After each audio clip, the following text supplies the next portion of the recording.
Hanggang sa ngayon, namataan pa rin ang mga Chinese militia vessels sa West Philippine Sea, lalong-lalo na sa Pag-asa Island, na kung saan nakaistasyon ng ilang personnel ng Philippine Navy, pati na rin ng sa Philippine Coast Guard. Sinasabing nasa 3 hanggang 5 milya lamang ang kanilang layo mula sa isla, ngunit nakabantay na rin naman doon ngayon ang BRP Melchora Aquino na isa sa 2 pinakamalaking barko ng Coast Guard. Ang mga kaganapang ito ay nagpapakita lamang na patuloy pa rin ang ginagawang intimidasyon ng China at mismong si Pangulong Marcos na rin ang nagsabi na hindi humuhupa ang tensyon sa West Philippine Sea.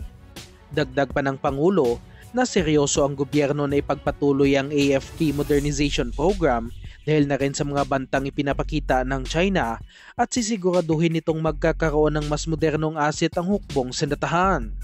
Ngunit habang hindi pa dumarating ang mga bagong assets, kailangan pa rin ipagpatuloy ang patrol mission sa West Philippine Sea at gamit sa ngayon ng Navy ang mga dinonate na drones ng Amerika. Sa bagong balita, bumisita ang pinuno ng Western Command sa istasyon ng Naval Air Wing ng Philippine Navy sa El Nido, Palawan at nagsagawa ng obserbasyon sa kanilang mga operasyon. Isa sa pangunahing inoobserbahan nito ay ang isinasagawang flight operation ng mga drones na dinonate ng Amerika na ginagamit upang bantayan ang West Philippine Sea. Ayon sa kanya, napaka-importante ng ganitong assets sa pagbabantay ng ating teritoryo, lalong-lalo na sa pagbabantay ng Malampaya gas field na kung saan ilang kilometro lang ang layo nito sa Spratly Islands. Napaka-importante ng Malampaya gas field dahil dito nanggagaling ang 40% ng kinakailangang kuryente sa buong Luzon, kaya isa ito sa mga bantay sarado ng drones ng Philippine Navy. Ang mga drones na ito ay ang mga Boeing Scan Eagle II Long Endurance Unmanned Aerial Vehicles na dinonate ng Estados Unidos sa Philippine Navy noon pang taong 2020. 8 drones ang ibinigay ng Amerika sa Pilipinas na nagkakahalaga ng nasa 710 million pesos. Kasama na rin dito ang 2 launchers, pati na rin ang isang ground control station. Nag-request talaga ang Philippine Navy noong 2018 na mabigyan sila ng ganitong drone ng Amerika dahil gagamitin nila ito sa territorial defense operation, lalo na sa katubigan sa West Philippine Sea.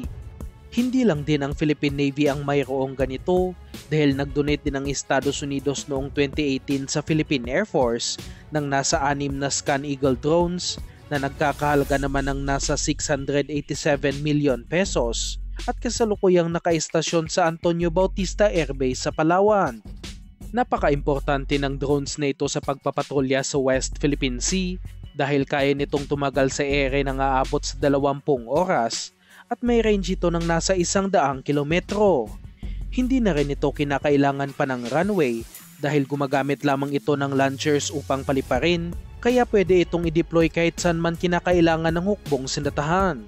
At ayon sa Philippine Navy, hindi lang din ang mga Scan Eagles ang nagpapatrolya sa ating teritoryo dahil dinideploy din nila ang kanilang mga Islander Maritime Patrol Aircraft, pati na rin ang mga AW-109 naval helicopters.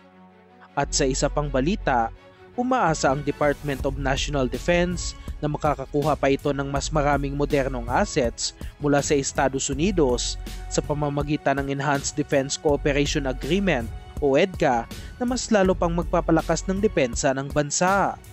Ayon kay DND Undersecretary Carlito Galvez Jr., inaasahang malaking pondo ang ilalaan ng US government upang tulungan ang Pilipinas sa kasalukuyang AFP Modernization Program nito dahil bilyong-bilyong piso ang ipinangakong itutulong ng Amerika. Kaya malaki-laki ang tsansa na makuha ng Pilipinas ang F-16 Viper dahil sinasabing handa ang US government na tumulong sa pagpondo ng proyekto ng Philippine Air Force katulad ng kanilang ginawa sa Heavy Lift Helicopter Project na kung saan naglaan sila ng nasa $100 million na tulong. Maliban dito, marami pang ibang ino-offer na defense product ang Amerika na kung saan interesado naman dito ang ating hukbong sindatahan, ngunit kinakailangan din ng malaking pondo dahil alam naman nating may pagkamahalan ang US-made military equipment. Mismong si US Defense Secretary Lloyd Austin at si US President Joe Biden na rin ang nagsabi kay Pangulong Marcos na handa nilang tulungan ang Pilipinas na makakuha ng modernong kagamitan at sabihin lang nito kung ano ang kinakailangan ng hukbong sindatahan. Simula noong 2015, nakatanggap ang Pilipinas ng military aid mula sa Amerika na nagkakahalaga ng $1.14 billion o katumbas ng nasa 62 billion pesos.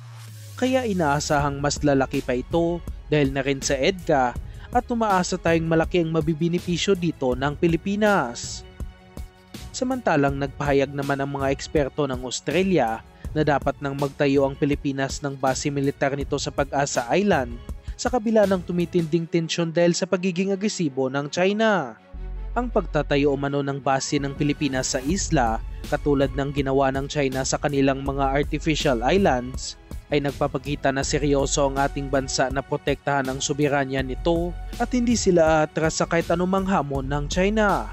Kasalukuyan ang ginagawang pag-upgrade ng Philippine government sa Pag-asa Island na kung saan inaayos at pinapahaba ang runway nito, tinatayuan ng bagong puerto upang makadaong ang mga barko ng Philippine Navy at Coast Guard, ngunit wala pang planong tayuan ito ng base militar ng Pilipinas. Ang iminumungkahi ngayon sa Kongreso ay dapat masama umano ang Pag-asa Island sa mga tatayuan ng military facility ng Amerika upang magdalawang isip ang China na lumapit sa ating mga isla sa Spratly Islands. Mas mapapaganda din umano ang mga pasilidad doon kapag nagkaroon na ng presensya ng US forces katulad na lang ng kanilang ginawa sa mga base militar na kasama sa pinagkasunduan sa EDCA. Kapag mayroon naman ng US forces sa Pag-asa Island, ay siguradong magpapadala din ng Amerika ng kanilang Navy warships doon, kaya aatras ang mga barko ng Chinese Coast Guard at Navy. Sa ngayon, hindi pa malaman kung masasama nga ba ang Pag-asa Island sa tatayuan ng mga US military facility dahil nakapokus sa ngayon ng Amerika sa hilagang bahagi ng Luzon.